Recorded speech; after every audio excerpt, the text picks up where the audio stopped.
Collector एवं अध्यक्ष श्री सिंह ने किया फैसिलिटी सेंटर 2 एवं स्मार्ट सिटी के कार्यों का निरीक्षण। उज्जैन में आशीष सिंह, अध्यक्ष एवं कलेक्टर श्री महाकालेश्वर मंदिर प्रबंध समिति ने निर्माणाधीन फैसिलिटी सेंटर 2 एवं स्मार्ट सिटी के वर्तमान एवं निकट भविष्य में प्रस्तावित कार्यों का निरीक्षण किया।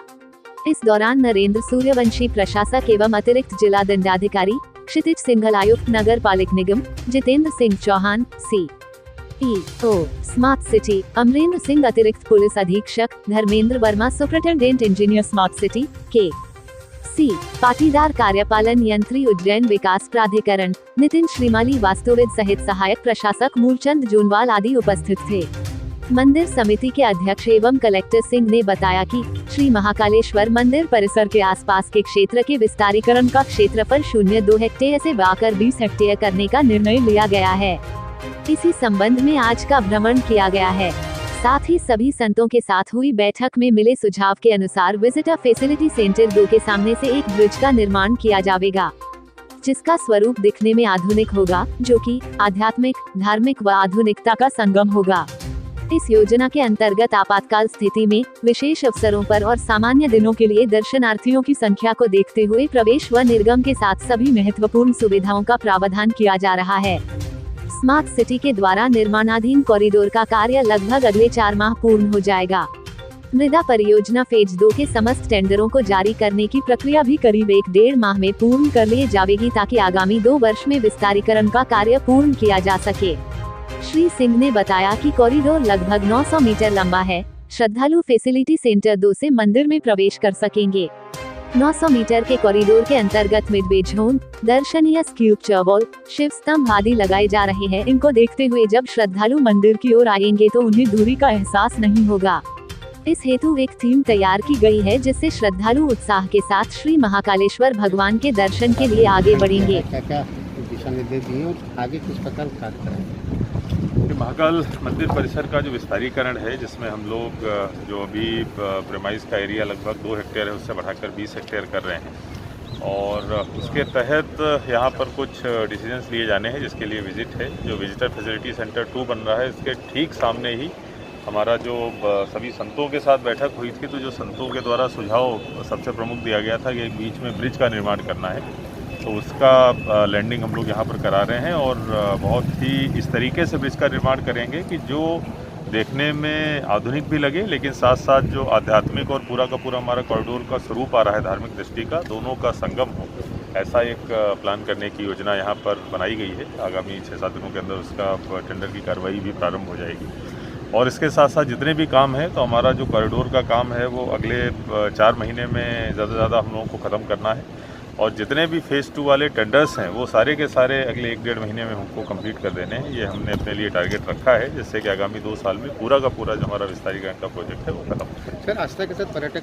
की दृष्टि से को भी बढ़ावा देने के लिए आपने ये योजना तैयार की, तो श्रद्धालुओं को कितना पैदल चलना पड़ेगा और क्या क्या आधुनिकता है उनको हासिल करना? देखिए, जो हमारा ये कॉरिडोर है लगभग 900 मीटर लंबा कॉरिडोर है, जहाँ से शुरू होता है, लेकिन ये आखिरी तक जाता है, तो सभी को पूरा नहीं चलना पड़ेगा। यहाँ से ही विजिटर फैसिलिटी सेंटर 2 जो बन रहा है, यहाँ से वो अंदर मंदिर के प्रेमाइस में चले जाएंगे। लेकिन जो बीच में हम लोग सुविधाएं दे रहे हैं, जिसमें बीच में मिडवे जोन भी है, कई सारे दर्शनीय हम लोगों ने स्कल्पचर भी लगाए हुए हैं, सारे शिव स्तंभ हैं, इनको देखते हुए जब श्रद्धालु आएगा तो उसको दूरी का एहसास भी नहीं होगा। दूरी बहुत ज़्यादा है भी नहीं और जो थोड़ी बहुत है उसका एहसास भी नहीं होगा। वो उसको एक तरीके से इनकी प्रशंसा करते हुए और मतलब जो पूरा का पूरा हम लोगों ने थीम तैयार करी है, उसको एक तरीके से एंजॉय करते हुए आगे बढ़ेगा। आगे से क्या पूरा गेट बंद कर दिया जाएगा, जैसे आम श्रद्धालु और VIP एक ही रास्ते से अंदर है? देखिए, इसमें हम लोग कई प्रकार की चीज़ें कर रहे हैं। इसमें इमरजेंसी एंट्री एग्जिट का भी है, इसमें जो विशेष अवसर होंगे उनके लिए एंट्री एग्जिट का भी प्रावधान है, सामान्य दिनों के लिए भी प्रावधान है। तो हमारे पास विकल्प खुले रहेंगे, जैसा अवसर होगा, जैसा समय होगा, जैसी नीड होगी, उस आधार पर जो निर्गम और एंट्री पॉइंट्स हैं उनको डिसाइड किया। सर, जैसे स्टैच्यू ऑफ यूनिटी में एक लिफ्ट लगाई गई है, जो भी वहाँ जाते हैं घूमने, तो ऐसी लिफ्ट यहाँ भी प्रावधान? नहीं, ऐसी लिफ्ट का यहाँ पर कोई।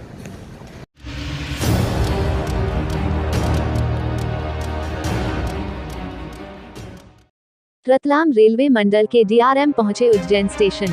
नई बिल्डिंग व स्टेशन का निरीक्षण कर जरूरी निर्देश दिए। हबीबगंज की तरह इंदौर रेलवे स्टेशन भी बनकर होगा तैयार। उज्जैन का रेलवे प्लाजा दिसंबर तक तैयार करवाने के निर्देश। धार्मिक नगरी उज्जैन में बड़ी संख्या में यात्रियों का आना जाना लगा रहता है, जिसको ध्यान में रखते हुए रेल मंडल उज्जैन में यात्रियों की सुविधा के लिए 3 मंजिला प्लाजा का निर्माण कर रहा है, जिसका 50% तक काम पूरा हो चुका है। इसको लेकर रतलाम डीआरएम विनीत गुप्ता भी समय समय पर स्टेशन पर चल कार्यों की देखरेख करने आते रहते हैं। आज पहुंचे डीआरएम ने स्टेशन के बाहर बन रही रेलवे प्लाजा की बिल्डिंग का निरीक्षण किया, साथ ही स्टेशन का भी निरीक्षण किया। उज्जैन रेलवे स्टेशन के बाहर रेलवे द्वारा बनाए जा रहे 3 मंजिला भवन को 31 दिसंबर तक बनकर तैयार करने के निर्देश रतलाम मंडल के डीआरएम ने दिए हैं। दरअसल डीआरएम विनीत गुप्ता 1 महीने में तीसरी बार उज्जैन पहुंचे थे और उन्होंने यहां आकर बन रही नई बिल्डिंग के काम को समझा और दिशा निर्देश दिए। रतलाम रेल मंडल के डीआरएम विनीत गुप्ता ने मीडिया से चर्चा के दौरान कहा कि स्टेशन पर नई बिल्डिंग का कंस्ट्रक्शन चल रहा है, उसको लेकर मैंने निर्देश दिए हैं कि तेजी से काम किया जाए। इस बिल्डिंग में ग्राउंड फ्लोर पर एग्जीक्यूटिव लॉन्ज रहेगा, वही 2 फ्लोर यात्रियों के लिए रहेंगे। तीसरी मंजिल पर रिटर्निंग रूम बनकर तैयार होगा, जिसको यात्री ऑनलाइन के माध्यम से बुक करा सकेंगे। डीआरएम ने कहा कि हबीबगंज स्टेशन की तर्ज पर इंदौर स्टेशन तैयार होगा। अगर उज्जैन में बना प्लाजा भी सफल रहता है तो उज्जैन के बारे में भी सोचा जा सकता है। दरअसल उज्जैन प्रदेश का बड़ा पर्यटन और धार्मिक शहर है और शहर को इस तरह के आधुनिक रेलवे स्टेशन की जरूरत भी है। उज्जैन रेलवे स्टेशन पर बन रही बिल्डिंग यात्रियों की सुविधा के लिए अत्याधुनिक सर्व सुविधा युक्त बिल्डिंग होगी, जिसमें रेस्टोरेंट, दुकानें, रेस्ट हाउस, वेटिंग रूम व अन्य सभी सुविधाएं दी जाएंगी। ये सारी व्यवस्थाएं आगामी सिंगस्त को देखते हुए भी की जा रही है। ये काम से काफ़ी संतुष्ट हैं। एक्चुअली हमने ये हमारा महीने में करीब तीसरा दौरा है इस बिल्डिंग का। कोशिश हम कर रहे हैं कि जल्द से जल्द पूरा हो और इंटरनल टारगेट हमने कुछ दिया हुआ है, लेकिन जो हम चाहते हैं कि कम से कम इस साल के अंत तक इसको चालू कर सकें। तो एक काम होता है बिल्डिंग बनना, दूसरा उसकी जो सुविधाएं हैं, जैसे हम यहाँ पे एग्जीक्यूटिव लाउंज चलाना चाहते हैं, उसके लिए हमको कॉन्ट्रैक्ट देना पड़ेगा किसी को, बिल्डिंग के रखरखाव के लिए कॉन्ट्रैक्ट होता है, उस सब का इंतजाम करते करते हमारी ये कोशिश है कि 31 दिसंबर इस साल तक हम इसको चालू कर पाएं। सर क्या क्या सुविधाएं मिल पाएगी सब जो आएंगे? इसमें जो पैसेंजर के लिए बेसिकली 2 फ्लोर हैं। ग्राउंड फ्लोर पे एग्जीक्यूटिव लाउंज रहेगा, एसी वेटिंग हॉल रहेगा महिला और पुरुष के लिए, और जनरल वेटिंग हॉल भी है एक, और उसके बाद फर्स्ट फ्लोर पे पूरे रिटायरिंग रूम है, जो कि यात्री ऑनलाइन बुकिंग कर पाएंगे। सर क्योंकि उज्जैन बड़ा पर्यटन स्थल है, मध्य प्रदेश में काफ़ी लोग दूर दूर से यहाँ पर आते हैं। अभी हमने देखा हबीबगंज का स्टेशन बहुत सुंदर और काफ़ी जो है सुविधाजनक हो गया। क्या कोई ऐसा विचार है जो उज्जैन में भी आने वाले समय में इस तरह का स्टेशन बना है? नहीं, देखिए, जो इस तरह की जो परियोजनाएं होती हैं वो परियोजनाएं इस पर डिपेंड करती हैं कि कितने यात्री उस स्थान का उपयोग करते हैं। जी। तो अभी उज्जैन उस कैटेगरी में नहीं आया है। इंदौर में हमारा प्लान है, उसकी रूपरेखा बन रही है। उज्जैन में फिलहाल ऐसा प्लान नहीं है। इस बिल्डिंग की सक्सेस के बाद आगे कुछ प्लान बनाया जाने की संभावना है। तो इंदौर में किस तरह का क्या बनाने का? इंदौर में पूरे स्टेशन का रीडेवलपमेंट होगा, और जिससे हबीबगंज में तो चूंकि खुली जगह काफ़ी थी, लेकिन उसी की तर्ज पे जितना भी कमर्शियल डेवलपमेंट के हिसाब से स्टेशन में सुविधाएं प्रदान की जाएंगी, प्रदान करने का भी रूपरेखा बन रही है, अभी फाइनल नहीं हुआ है वो।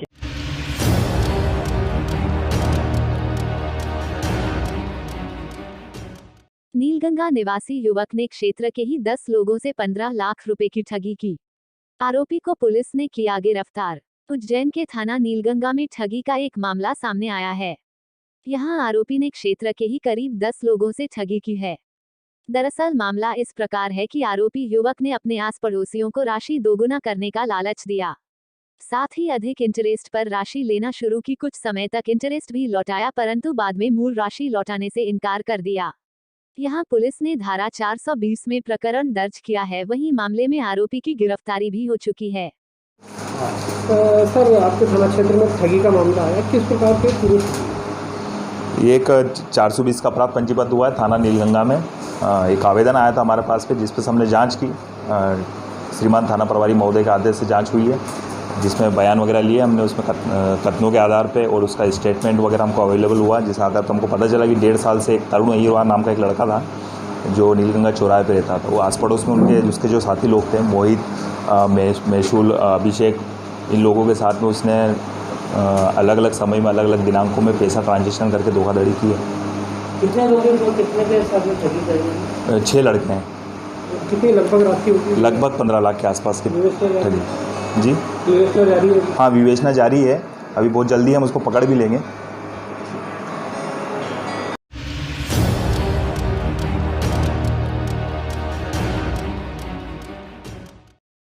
उज्जैन के पटेल नगर में 3 बदमाशों ने एक युवक से शराब पीने के लिए रुपए की मांग की।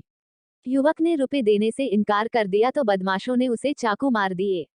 गंभीर हालत में युवक को उपचार के लिए जिला अस्पताल में भर्ती करवाया गया है। यहां थाना चिमनगंज मंडी पुलिस ने आरोपियों के खिलाफ प्राणघातक हमले का केस दर्ज किया है। City additional SP Amrendra Singh ने शुक्रवार को जानकारी देते हुए बताया कि कुशाल सिंह पुत्र किशोर सिंह राजावत निवासी पटेल नगर से क्षेत्र में ही रहने वाले बदमाश अभिषेक काला, चिका और सिद्धू सिसोदिया ने शराब पीने के लिए रुपए की मांग की थी।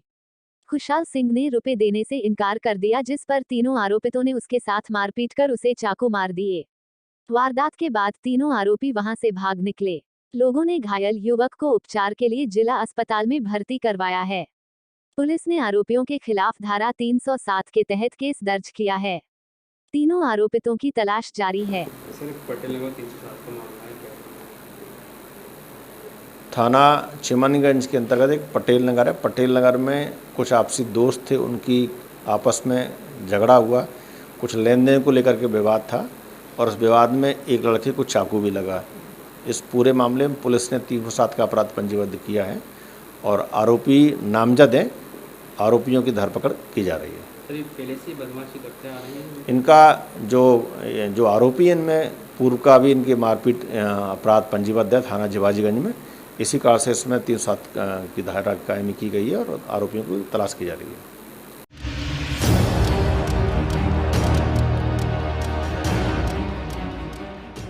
अंबर कॉलोनी क्षेत्र में पुरानी रंजिश को लेकर युवक पर चाकू से हमला। थाना नीलगंगा पुलिस ने किया केस दर्ज। उज्जैन के थाना नीलगंगा क्षेत्र स्थित अंबर कॉलोनी में गुरुवार रात को एक युवक पर चाकू से हमला कर दिया गया।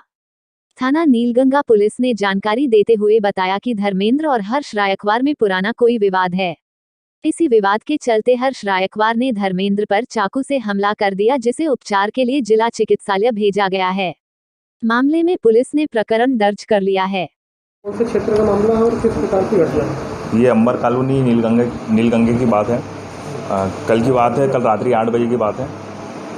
मोहल्ले के 2-3 लड़के थे, धर्मेंद्र, हर्ष और भूरा। ये तीनों आपस में चौराहे पे बैठे थे, नीलगंगा चौराहे पे। किसी पुरानी बात को लेकर इनके बीच आपस में झगड़ा हुआ तो धर्मेंद्र और हर्ष की आपस में बोलचाल हुई थी।